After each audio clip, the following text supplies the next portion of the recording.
The Thinking Tackle Podcast.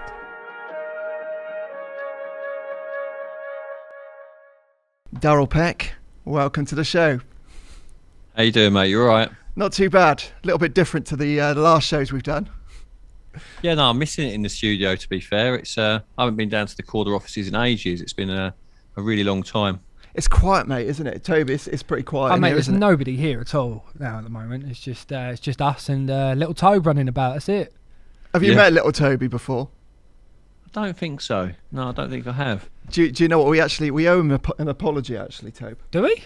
Yeah, because on the last podcast with Dovey, we were talking about the 70-pounder, or my mistake. And Which 70-pounder? Sorry, this was on the last show, Darrell. We were talking to Dovey, and I thought he caught 7 70s in. Oh yeah. one session. Basically, 7 70s in one session. Yeah. Basically, what he'd done, he'd numbered all his fish, and he caught obviously 70 fish. But when he got to number 70, Simon thought he'd smashed it and had 7 70s. But it was young Toby that actually pulled me up on that, wasn't it, Tobe? It was, yeah. So it saved you, actually. So apologies, Toby Price. All right, if you're pleased to get a mention on the podcast. Darrell, first question for you. People keep asking me, have you left Korda? No, lots of, I've got that on social media. It's amazing. You write something in a post, like as I said that I hadn't left Korda in a post on social media, and everyone have you left Korda? Have you left Korda? No, everything's exactly the same. Still going to be involved in masterclass, still going to be involved in thinking tackle, still going to be doing the big carp buzz. Exactly what else I'll be doing with Korda, I'm not exactly sure. Obviously, I'm doing a podcast with you now. So, yeah, the association, everything's still exactly the same. This is alongside, not instead of. So you've got a bit more work to do this year by the sounds of it then, haven't you?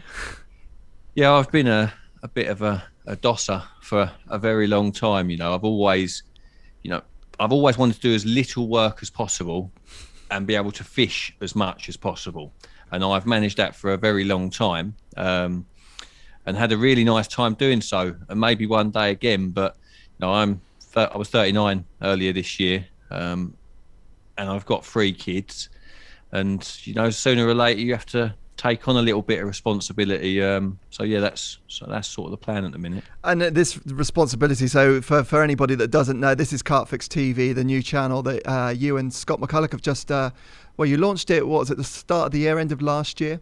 We advertised it a little bit sort of at back end of last year, and then we went out live on New Year's Eve. We were going to go New Year's Day, but once we were ready, and the films were there ready to press, you couldn't help ourselves. So we went out on New Year's Eve. Wow. And so whose idea was this? I mean, did you always have the idea that you wanted to do something, individually like this yourself, or did? Well, I never think big personally. I'm one sort of thing at a time, and I'd approached Scott about doing a one-off video. So my idea was we'd go to France once, or we'd go somewhere for a week, maybe 2 weeks. We'd film a film, a bit like Mark Pitcher's done with In Pursuit of Carpiness, something not like the same style, but create a film and sell it, a way of getting a few quid for, like Scott would have to take a week's holiday. I've always got bags of time. And then he countered that with this, he said, well, why do it once when we could do it monthly? Which initially is quite a scary prospect for me to take on that. I've got to produce this content with Scott every single month, which is a big level of commitment, and it certainly means that my personal fishing is going to take a back seat for the time being. But opportunities with somebody like Scott don't come up every day. Yeah, I mean, Scott was a former Korda videographer. He was very, very good as well. So I'm sure that these films are going to look fantastic as well. I mean, how often are you filming at the moment? And with the virus and stuff, lockdown, is that kind of put the brakes on things a little bit at the moment? Well, we've got one film in the can left, as in one session film, which will come out at the beginning of March. But we are planning to go film. We haven't filmed since lockdown, obviously. We're planning to go out on the 22nd and do day sessions at Leia. that's what we're planning to do at the moment, because obviously we don't know what's going to happen with regards to night fishing, but we need to get more material for April's issue. The Peckers, Techers, and the big carp stories, we can tell them in the studio like we're sat here now. But I haven't been fishing since I went to Churchgate and Priory Park, which was, I think that was December. Was it, Scott, December? When we went to Priory Park? Yeah, December. Yeah, so I've not been since, which is, it's probably the longest that I've not been fishing for over 20 years. Wow. Yeah. And with the format of the show and stuff, I mean, have you got a set format? How do you sort of play things? Well, we're monthly at the moment, so we go out on the first of each month, and we've got the main session film, which we've got big plans for that. At the moment, it's been fairly restrictive because Scott was still working at Korda, so we couldn't, obviously he was taking his annual leave, what he had left, and if you risk a blank when you're juggling time like that, he's obviously editing the films, working for Korda and taking holiday to do these things. His time was real tight, so we've picked venues where we thought we could succeed in that time frame. So we're going to do a session film each month. We're going to do a Peckers Techers, which is a technical section each month. We're going to do a big carp story each month, and we're going to do a live video each month. So 4 videos. But the flagship is the session film. That's the main thing, and we've got some real big plans for that. Excellent. I was saying to you before this, I watched the Rockford story where you're sat in the studio as you are now, and you told us. I wish we talked about that on the podcast. That's my only regret after listening to that. I've got more of them, lad. Yeah, I'm starting to realise now. That's one of my favourites. It's things like that you don't forget. And you're standing there, and the bailiff comes walking down the path and starts effing and blinding you, swinging his arms about. It's just all a bit. Well, that story was great, wasn't it? Because I know I can remember when you were fishing there, and it was it Total Carp Fishing, wasn't it? What magazine was it? Advanced Carp. Advanced Carp Fishing. Yeah. And I remember you doing some articles, and obviously you were fishing it like 180 odd yards, so you're fishing at real long range. So this bailiff turns up in your swim and doesn't believe that you could cast a marker float out that far, and you had to put him straight on that, didn't you? Yeah. The thing is, at different time, when you're fishing that far out, the wind makes a big difference, and that swim at Rockford number 1, casting towards the pub, it's on the back of anything that's got a west in it. So if it's like west, southwest, you're good. You're getting a bit of assistance out of that swim. And he walked into my swim when it's blowing 25 mile an hour off my back. If he'd have come round at midnight and asked me to recast, I might have been in trouble. But not when the wind's blowing like that. The other thing about that place as well was, you didn't really know the stock that well either. So there were 50-pounders in that lake that you didn't necessarily even know were in there, single scale, So it was a whole new challenge for you, that wasn't it? And adapting to baiting and starting with the single baits and then fishing over beds of bait and trying that. I just love the whole story there. Yeah, I'm very much an opportunist, and sometimes you turn up at a venue and the scenario isn't right. You can see that it's going to be difficult. I remember I turned up at Bayswater, for example, one year, and there was about 500 coots on the lake, and no one had caught one for 5 months. And I was like, well, I'm not going to be able to change this. If there's 500 coots on the surface, it means there's a lot of food in the lake. There wasn't an opportunity to take advantage of something. But when I got to Rockford, for example, they'd had an algae bloom, all the weed had died. It's a relatively small syndicate. Most of the other guys on the lake couldn't cast more than 130. I could cast 170, 180. Effectively, I was fishing in the out of bounds with a remote control spawn, which was an absolute shake-up. But if I went there now and tried to recreate that, the opportunity might not be the same. You've had a lot of people get better at casting in recent years. It's been under more pressure. There's less fish in the lake now. The bream have been eaten. It's about seeing an opportunity and realising that if you do this, then you will see the payout, and that's exactly what happened at Rockford. I guess it's similar to your welly fishing, isn't it? Last year as well. I think the last time you came on the show, you just started on there and you started off catching a few fish. And then, like you say, people expect you to go onto a water and just clean up on there straight away. But it's not always like that. But at the end of last year as well, on welly as well, it's a similar kind of conclusion to your fishing, wasn't it, on there? Yeah, obviously, I never experienced a spring on welly, so I fished it once the first summer, caught quite well. My first ever trip, thought, oh, this is going to be clubbing seals. You know, you've heard wellies easy. And then I had a terrible autumn on there, massive 20-night blank after. I think I caught one in September, then a big old blank. Then we had lockdown in the spring, didn't we? I started to catch some sort of January time. I think just before I came on the podcast with you last time, I caught a few. And then we had lockdown. And then you're thinking, I've paid £2,000 for a ticket. And all winter long, you're thinking, I'm going to have my way on really this spring. I've manipulated my calendar so it was sort of, I had most of May off work. I'm thinking I'm going to go down and terrorise this place. And then that was pulled out from beneath me. But June, obviously back end of May, they opened in June. And I started quite slowly. I didn't catch loads. But the real key is the consistency. You know, it's if I managed to get 3 nights every single week and I talk to the guys in between my sessions, you know, once you're plugged into the mainframe, you know, you're into the matrix of the lake, you know what's going on, you know, and once you start catching and you only have to do the same thing again, you know, you've got the rig, you've got the spot, you've got the bait, you know where the fish are moving. Once you've got those elements of it, once you draw blood, it becomes easier. And blood, oh my god, yeah, that would terrorise any carp.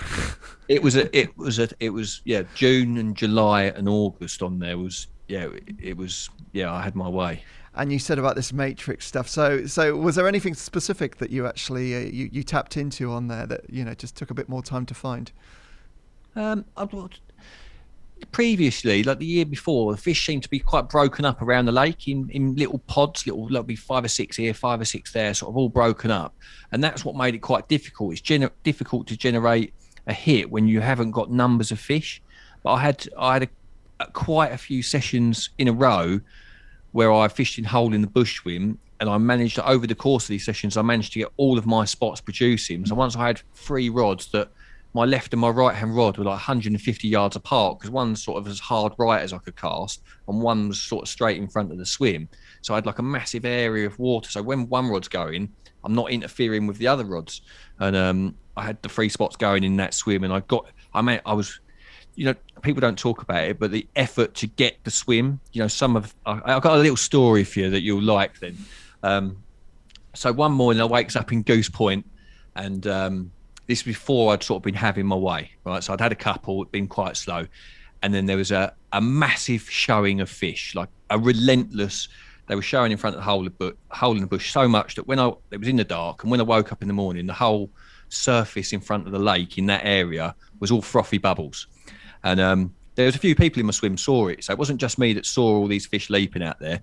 So the following week, I'm thinking I need to be in hole in the bush. So I start driving up to the lake on the Saturday evening. My plan was to drive in the lake. I'm not allowed on until Sunday, but come a day early, bring a bag of beers round, smooze everyone up, find out who's going, who X, Y, and Z, sleep on the gate so that I can get in hole in the bush on Sunday morning. When I'm 10 minutes from the lake, I got a phone call from my mate and says, Cobra's arrived, he's going to sleep on the gate. So this means that I'm second in the line, not first in the line. I'm driving up 24 hours first, and I've been beaten. So rather than arrive and announce that was my plan, I went to the pub up the road and had a steak dinner out of there and waited in the car park, knowing the guy wouldn't sleep on the gate. My mate Cobra, he's probably going to listen to this and think, you dirty old dirt. I knew that he would sleep in the tennis club. Right? He would sleep in the tennis club car park and then drive onto the gate like an hour before the gate you're allowed on at 5. So I waited in the pub car park until 10 o'clock. And then I crept past the tennis court, could see his van parked there, put my bivvy up by the gate, and then I was first on the gate. And that was that one little sneaky little move was the first time that I got in hole in the bush. That was the first time I started catching from there, and was the beginning of the snowball effect of catching all those fish. So yeah, there's a little story for you, Simon. Good story. Yeah, that was where he was heading for as well, was it? Hole in the bush. Oh yeah, Pretty yeah, famous swim on there, isn't it? Has he heard this story before? Is he going to find this out for the first time? No, he's going to probably text me and call me all the names under the sun. I was saving it for my book, but I thought I'd let you have that one. Oh, thanks very much. So, so you and Scott working together, how's this relationship working then? Is it, is it Scott telling you what you need to be doing, or is it 50-50? How does it work? Well, pretty much Scott's in charge, I think. Yeah. It was his idea. He's very business orientated, thinking about how we can do it, what the customer wants, and got an insane work rate. Obviously I'm known for that in my fishing, but if anything outside of fishing, I really struggle to get motivated for anything outside of fishing. But Scott is very, very motivated, very determined. And it's obviously a 50-50 thing, but he's driving the ship, steering it in the right direction. And I'm obviously going to the waters. Well, I will be going to the waters that maybe some people haven't seen before that might be interested in. But that's how it is. Do you two work together very much before that with Korda stuff? Yeah, lots of times, over the years. Like he's posted some pictures from times when I didn't even remember he was on the shoot, because obviously you're on different teams at times. You have a cameraman that's with you, and sometimes Scott would be with Dan and not with me. And I've been doing this a long time, and so has Scott. It's like he put a picture up of us in Japan, recently, and that was ages ago. That was the first episode of first series of Monster Carp. I was only on the first series of Monster Carp, and it's 6-7 series deep now, something like that. So it's a long time ago, but we've done masterclass together a couple of times on Bluebell and Baden Hall. We'd fished. Where else we've been together, Scott? Masterclass Volume 3 with you and Elliot. We did the pop-ups one. The pop-ups one at Ladywell, me and Elliot. Yeah. So he's been. How long were you at Korda? Yeah, it's nearly 6 years. So, yeah. It's important to sort of build that relationship with someone. I guess, would you have just jumped into this with anybody, with the right credentials, or did that personal relationship, was that important? The thing is, like, I haven't got the skills, the technical skills to be able to pull off what CarpFix is. I really haven't. I've got a really large social media following. I've got probably one of the deepest knowledges of different types of fishing, not just like UK fishing, canal fishing, big lake fishing. I've travelled all around Europe with Korda, filming on a vast array of waters. I fished a vast array of waters on my own. I am an angler, and that is it. I might be able to tell a nice story, but Scott picks up all of the rest of it. Anything technical. So it's the joining of two skill sets that make what CarpFix is going to be.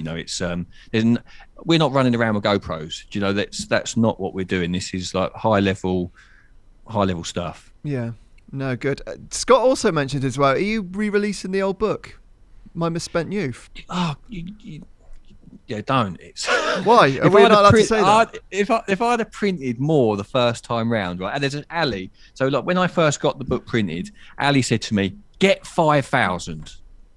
And I got 3,000 because he said the difference is only going to cost you 100 books. If you get 5,000, you'll only have to sell 100 more to have this many more to sell. Yeah, I remember you saying. I was quite nervous, and I didn't really. You don't. It's very hard to gauge back then, especially without social media, where you stand in the industry, how many people are interested in what you've got to say. And at the time, 1,000 books or 100 books at 30 quid, 3,000. The thought of losing £3,000 was scary to me, and if I'd have printed all of them back in the day, I'd have made a lot more money than I did. But there seems to be a real demand for it. Like I get between 5, maybe 6, 7 messages every single day from wives and girlfriends saying, "Where can I get a copy of your book? They're 300 quid on eBay. They're 150 quid on eBay."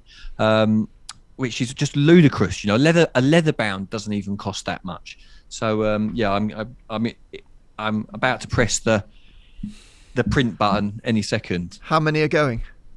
How many are going to print? Yeah, I think I'm going to get another 2,000. Right. So I had 3 in the original, and then I had an extra 1,000 reprinted in 2014, and it's been unavailable since then. So my thinking is, if I get another 2,000 now, I'll sell some of them, and then when the second book comes out, which should be November time, I'm hoping to do like a bundle deal of what's left over.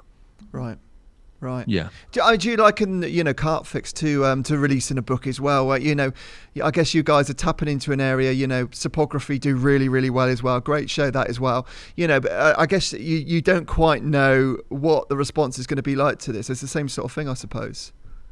Yeah. The thing for us is that Scott was in a fortunate position, as in he could take the gamble, as in he'd managed to be able to move in with his in-laws and rent his house out so that he didn't have a real need for income, because that would be the problem. I've got a big old mortgage around my neck and so has he, and we wouldn't be able to start something without knowing how well it's going to do, without any sort of security. So fortunately Scott was able to move in with his family to his in-laws, and that has gave us the opportunity to see if it was well received, and now we know it is. It's How do you kind of measure that then in the first place? Is it just through social media and putting word out there and just seeing what the response is like?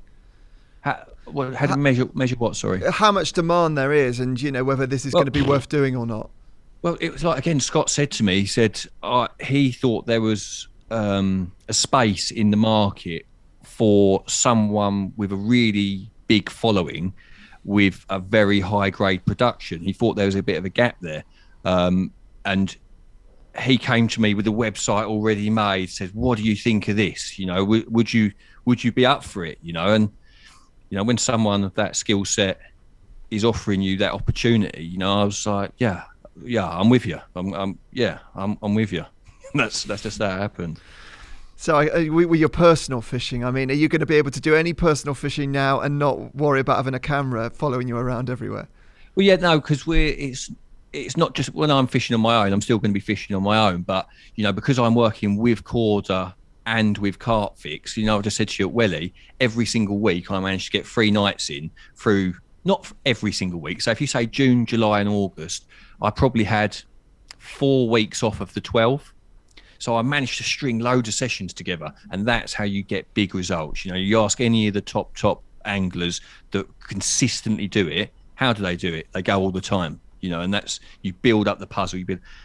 I know now, working with Scott and with Korda, I'm not going to be able to do that as much. But, sometimes you have to make little sacrifices in life for the bigger picture. And, that's the game plan. Have you got any venues in mind? Can you talk about where you're going to be fishing? What, for the filming or for my personal fishing? Personal fishing. Mm. Yeah, I've got my Welly ticket runs until July. So that I'm not going to renew that. So that is the ticket. Once we come out of lockdown, when I can go, I will probably go to Welly and see it, because I haven't fished a spring on there yet, and probably have a little go, hop in and out.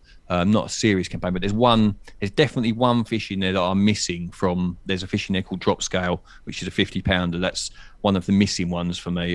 So I'd love to catch that. And once that ticket ends, I'm going to fish Wazing in my own time. So I've got tickets coming out my ears this year, and not the time to do it. Like I say, I've got a Welly ticket, I've got a Wazing ticket, I've got a Baston ticket, I've got a Mary's ticket. I've paid my money for Mary's 3 times, and I've never even seen it. Right, so. Yeah, I don't know when I'm going to get the time to go there either. So I've got more tickets than I could ever fish in the immediate future, and more. I've got 3 kids. I got Scott now, so I'm married in 2 directions. It's I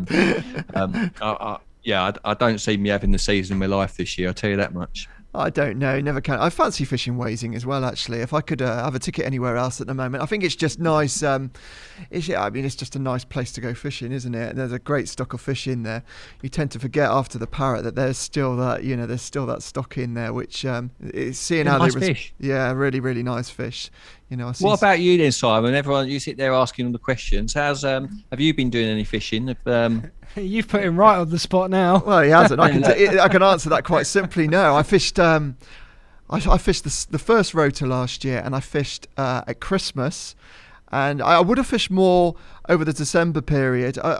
You need to go a lot. You need to go a lot and get back into it. And I'd done a session early December, and I was getting back into that a little bit, and now it's just all stopped again. So I think we've just been doing these shows, and I don't know, you kind of you get saturated with carp fishing a little bit as well. I wonder what it'd be like to not be doing these at the moment and be able to step away and do something else. But I think I'd like to fish somewhere else. I'd like to fish where I'm. I've still got my Salve ticket, but I'd probably like to try and fish somewhere else as well. I'd never drop my Salve ticket. There's just too many. There's too many friends on there. But carp fishing last year was non-existent. Once we come out of this lockdown and that, I always say it's like you can be a busy fool in fishing and go like I often do it in the winter. I put loads of time into my personal fishing in the winter because my work fishing sort of opens up in the winter. So I end up doing a load of time catching the best part of nothing usually. Sometimes you get lucky, but if you can manipulate your time to have a lot of time at the right time, like if you just say, right, I'm going to fish every single week in May, then you might have a good time. Yeah, so I've never had the opportunity to fish in springtime either. We've got traditional close seasons, so we've always fished from June till March as well, which that'd be the reason for trying to find a venue where you probably could fish in spring. And because, as you know, it's a totally different type of fishing. We're coming back into, you fish from June onwards, and you're coming back into sort of boilie time, and, they're starting to get back on the bait a bit after spawning. But you sort of miss that sort of pre-spawning stuff as well, which would be good. But I don't know, mate. We'll go fishing, won't we, Tobe, next year? No, we're going fishing this year, mate. This year, yeah. Yeah. Mate, if I'm going fishing this year, you definitely are going fishing this year. Yeah, so we hopefully we'll do a little bit more, Darrell, but we'll wait and see anyway. Yeah. Thanks very much for coming on anyway. So how do people subscribe to CarpFix TV? They go to www.carpfix.tv and just sign up. It's easy to cancel if you're not enjoying it, but it's like I say, doing really well. And thanks for having us. I really appreciate you giving us a bit of airtime. It's good. No worries. It's a pleasure. Good luck with it all anyway. Thank you very much, Simon. Cheers. Thanks very much, mate. Bye-bye. Right, our last guest on the show is the owner and the editor of CARPology magazine, Joe Wright. Thanks very much for coming on the show. How are you? I'm fine. Well, thank you for asking me. This is very surreal. Why is it surreal? Well, I never imagined I was going to be on the Korda podcast. And so it's a pleasure. Thank you very much for asking me. No worries. I mean, don't you think this CARPology magazine plays quite a big part in modern carp fishing anyway? And why would you be so surprised? I don't know. I don't ever do this sort of thing. So I suppose I probably should do. I should do more of it. But I just never have. I like to sort of be behind the scenes, really. Yeah. Well, you'll get used to this anyway, and it's fun. It's fun, Tobe, isn't it, this? Yeah, well, we do our best, don't we? We do our best to try and make the guests feel comfortable anyway. So, Joe, the first question really is, I guess, over the pandemic and stuff, I hate having to start with the pandemic and, lockdown and stuff, but it seems like a natural way to start, a show with most people. I mean, how has it affected CARPology in the last 12 months? Thankfully, like a lot of the fishing industry, we have sort of come out of it the other side quite well. Initially, it was pretty awful because no one knew what was happening at that very early stage. We probably lost 70, maybe 80% of our advertising in the space of 48 hours. Wow! And that changes a lot when that plays a big role in our business model. And at that point, I don't think furlough had been announced, so we didn't know what was going to happen with the staff.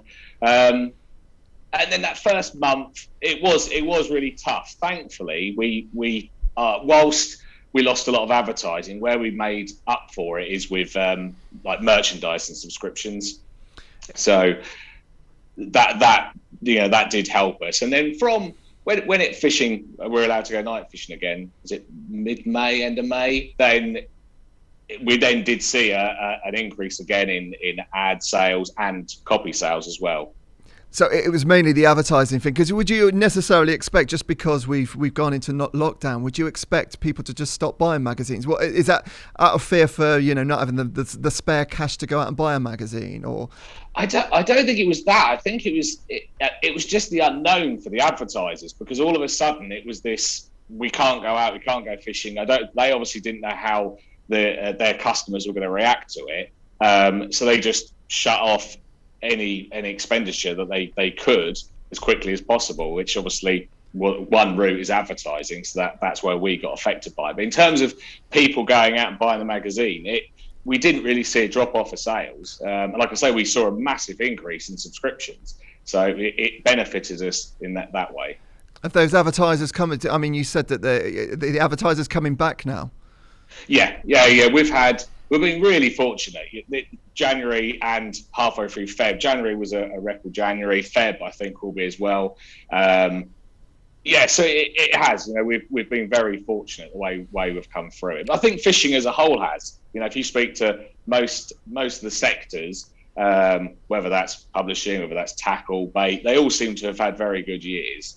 I think collectively we've been very fortunate. Joe, can I just ask, what for you as the owner of a print publication like Carpology?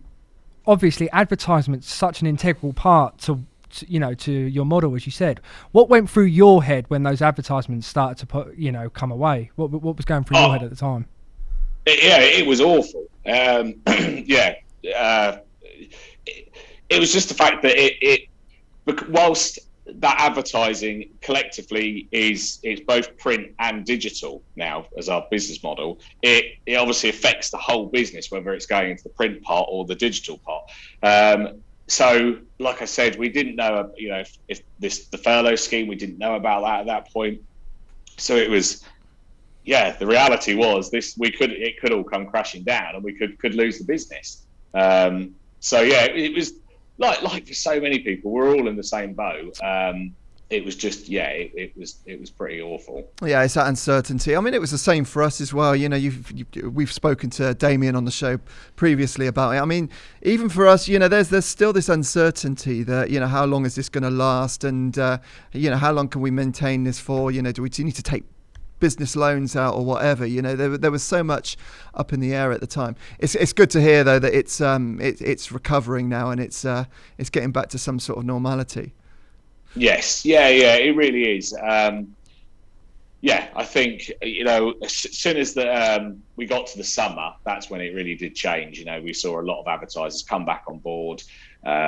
Even like where we sell the magazine, Smith's High Street and Smith's Travel, during that lockdown period, we lost virtually all sales through those outlets because the train stations and the airports were closed. And then the High Street, you only had a handful of Smith stores open that I think was the ones with the post office. But even then, hardly anyone was on the High Street anyway. So you lost all of that. But then as soon as everything started to reopen, you then pretty quickly saw sales come back in those stores. I always like asking people how they get into their industries and, trying to get a humanistic sort of angle on certain things. So what's your background with, publications? Where did it all start?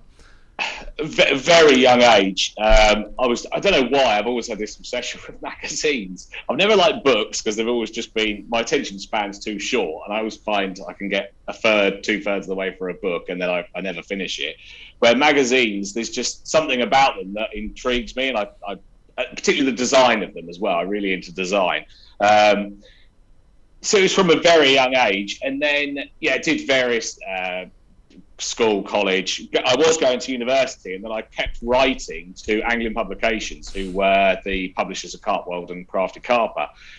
And I wrote, I don't know, multiple times, just asking for work experience. And then finally I got an invitation to go up, and there was no explanation. It was just, can you go up and see us in Sheffield? And I lived in Norfolk. I was still doing Norfolk at the time. And so went up there, and they offered me a job, which I then worked there for, this would have been 2001. Yeah, 2001. Then I left there September 2003, and then we set up CARPology. Was that working on Carp World or? It was mainly Crafty Carper. Right. I did some of the long form interviews for Carp World, but the bulk of my work was for Crafty. Were you looking at the the format of those magazines and thinking, do you know what, I can do something a little bit different here? Yes, I was. I think with hindsight, I probably left too early. I didn't have enough experience really, but thankfully it has worked out. I sort of gained experience doing it my own way, where at that point Tim Paisley was the editor, and I could have learned a lot more from him if I'd stayed there longer. So I sort of had a vision of what I wanted it to be, and then my business partner Rob was just a complete chance meeting how that panned out. And then actually, Toby, it was your dad that I spoke to, that he played an integral role in it, and then he introduced us to John hadn't, and John. So it was me, Rob, and John that then started the magazine. There's a nice Korda connection there. Yeah, isn't that? Tom, just to warn you as well, he's got pictures of you as well when you were a young kid. Oh, wonderful! Well. So maybe we can get those up, Joe, at some point. Hold that against him. You snuck that in there nicely. So was Tim Paisley? I mean, was he supportive towards you starting your own magazine? Did he? I mean, he's been around for quite a while. He must be a good source of advice and good person to be able to suggest things to. He was, yeah. I don't know the best way to describe it. Really, it didn't really end on the best sort of terms because I left. I didn't tell them that I was going to set up a magazine. I just left the job, and then sort of 3-4 months later, it came to the surface that I was starting a magazine. So what was their reaction like to that? Sorry, what was their reaction when they saw CARPology come out? Obviously it wasn't very positive. I don't think they obviously thought it would last very long, which a lot of people didn't. I look back at it and some elements of it were good, but a lot of it was awful. We were just very lucky at that point that the magazine industry was just so buoyant at that point. This was 2004.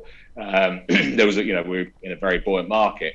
If I had my time again, I would have done it differently the way I left there. I was 18 at the time. So I didn't have the experience. I didn't really handle it in the best possible way. So unfortunately it didn't end on the best terms, but Are you an entrepreneurial sort of guy then? I mean, are you always looking to, try and do something for yourself? Yeah, I suppose I am. Yes. Yeah. I'm always sort of trying to, find an angle on something. But I mean, so CARPology, I mean, I guess so you had, big Carp as well around at that time, and you're a Carp, the big ones, and you kind of slot in between that. I think culturally, CARPology has got its own quite unique, identity as well. I mean, I said to you before that the merchandise and stuff like that was quite important for you as well, wasn't it? Oh, it's huge. Yeah, back in with the hoodies, we did almost start that whole hoodie thing. There wasn't really any tackle or bait manufacturers doing hoodies. And that was John Hannon's foresight to do that, to do merchandise. And it was huge. It sort of, 2000, from about 2008 to 2009, we were importing tens of thousands from China. And, you go to a Carp show and it was almost 1 in 8, 1 in 10 people you saw would be wearing a CARPology hoodie with a big O logo on the back. So it was, it was a big part of the business. It's not so much now. You've got, you guys do clothing now. You've got, Fortis. There's loads of great brands out there now. We don't really we're not as cool anymore. So was it having CARPology on that hoodie, or was it just that carp anglers wanted to wear hoodies at the time and you just tapped into that market? I think it was a bit of both. It was quite a unique logo as well, like the O logo, and then we played in that CARPologist, and I just don't think that there wasn't anything out on the market like that. The next people that came after us was DM. Do you remember when they started? Yeah. Mark Munson, and then they sort of really propelled that part of the market, and then obviously loads of people are doing it now. But I think I said to you yesterday as well that I don't often go to day ticket lakes, right? I mean, I don't often go to day ticket lakes, but I went to a lake with my friend Paul a few years ago. We went to Manor actually on linear fisheries. I used to fish there like 20 odd years ago, and we went back there, for nostalgia probably. And we got there, and Paul turns around to me, and we both fished like Syndicate Lakes. And he turned around and he said, "There's a lot of carpologists on this lake." And I mean, so you've created, subliminally as well. I mean, you've created a phrase there that people don't necessarily, but they're talking about your magazine when they say that, which is, did you guys tap onto that sort of straight away, that by using that term it was good marketing? I'd like to say yes, it was all planned, but it wasn't. Like with a lot of these things, from when we started in 2003 till 2021. Things have just evolved. Some things have been planned, but you can never predict that something is going to snowball as big as it does. Well, we never have anyway. I think it's worked really well for us. But I think it was more luck than complete judgment. Was there sort of a defining moment with the magazine? I mean, getting somebody to write for you, or was there something in particular that made you think, right, you know, we're there now, we're established, and we can rest a little bit? Yes, I suppose there is. It was a long way down the line. It was so we're now on I'm working on issue 208. So this would have been issue 126. So it would have been 2014. And we, like I said, we started in 2004. And I suppose I'd say very much Gaz Farron played like a big role in my influence on the magazine when he did Subsurface. Not so much initially, but he started writing I can't remember how the connection started, but he started writing for us quite regularly. And it would have been around then, issue 126. And then we just put so much more emphasis on big images and what Sub did, basically. And then having Gaz writing for us, we had Terry Hearn start his diary series the issue after. We went up in pagination, we increased the paper quality. There was lots of things that snowballed from that point in the sort of 6 months that followed. So yeah, I would definitely say that was a real poignant moment. Well, Terry Hearn's as big as they come in carp fishing. We can't get him on this show at the moment. We want him on maybe one day, Tobe. We keep trying, But and Gaz as well. They're fantastic. Everybody likes it. Was it difficult to talk those two into writing for you in the first place? No, I think with Terry, I just got quite lucky. I think because I sent him quite a long email, almost begging and pleading for him to write for us, and came up with multiple ideas. And he came back and said, "Yeah, I'll do that, mate." So that worked out really well. And then Gaz has been a supporter of the magazine for a long time. He's on the cover of the latest issue actually. And yeah, he's just always sort of helped us out. He has always, but he even guest edited the magazine. 2017, August 2017. So yeah, he's always been a big part of the magazine. Yeah, no, like you say, when you've got those guys on side, I guess it makes things a little bit easier, and then it encourages other people to want to, contribute as well, I suppose. I guess the question for you now is, Joe, because carp fishing magazines are disappearing, why do you think CARPology has managed to stand the test of time? We've just diversified all the time. I've always, nothing ever lasts forever. So it's just, I've always been looking for the next thing. Like I said, in the early years, we were just lucky, I think. But, we had a good product, but it was very rough around the edges. It initially was meant to be like that. It was the lads era FHM loading, and it was the lads carp fishing magazine. And a lot of it I do cringe at if I look at it now. What do you cringe at specifically now? Specifically, that was just about what I was to ask as well.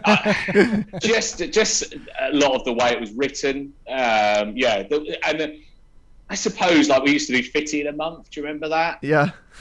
Yeah, a 50 in a month, I'd say. Just a very Simon, you'd make front page on that, wouldn't you? Well, I don't know about that. was that inspired from the old Solar? Do you remember the old Solar advertisements as well when they used to do that? And was it Fisher Bill as well? When Fisher Bill used to do that? Yeah.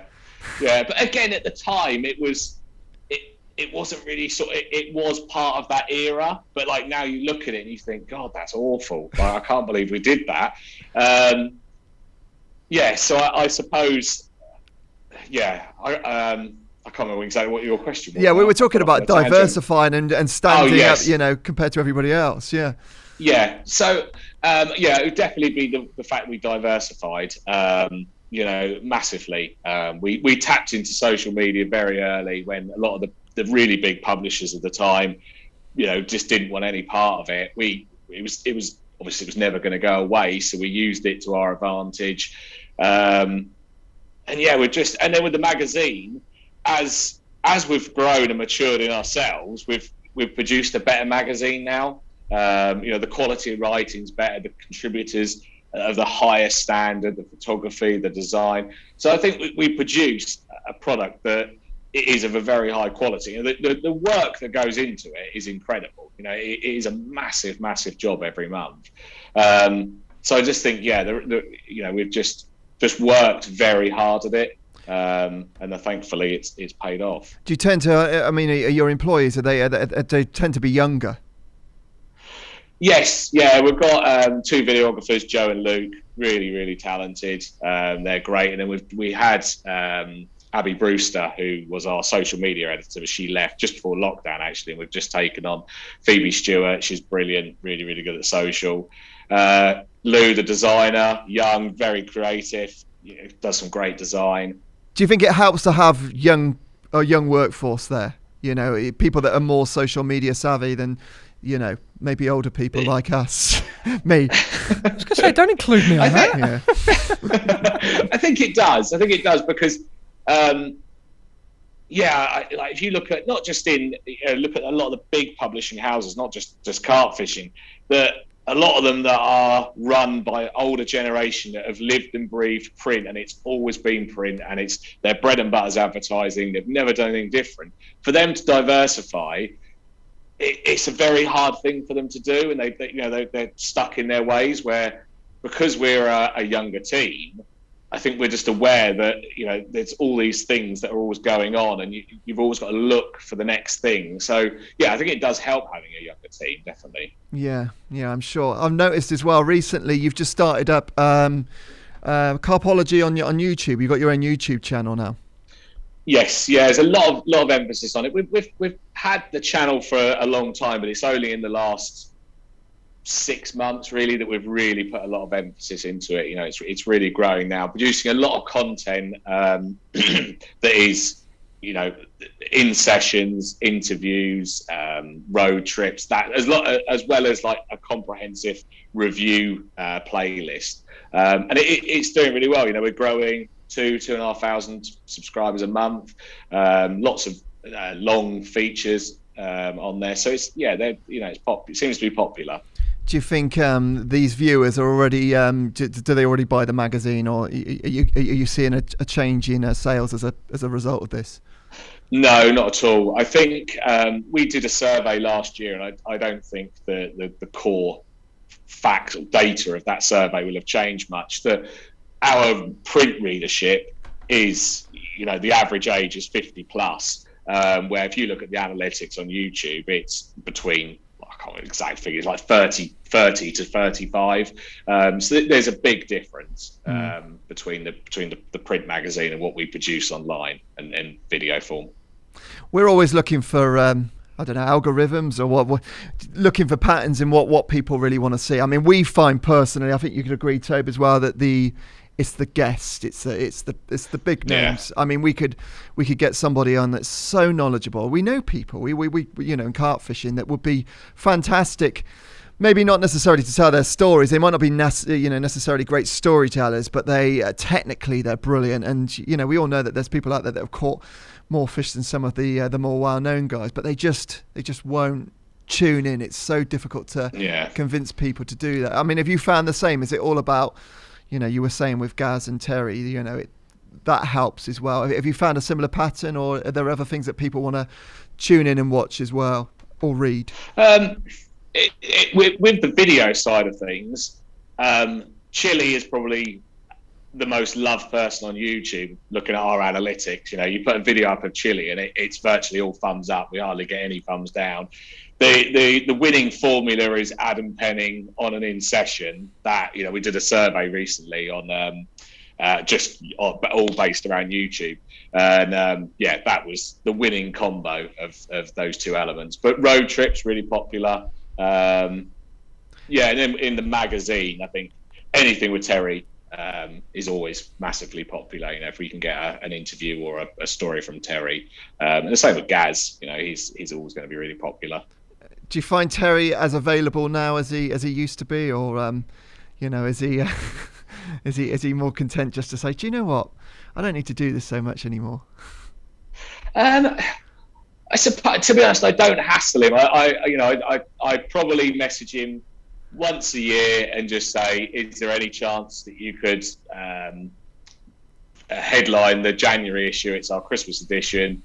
And every year he always does it. We do a thing with ESP as well, which obviously helps. We just sort of leave it as that, really. When he did his diary series with us, which was originally 2014. That was 7 parts. And then he did a couple of other series, sort of 2017, 2018.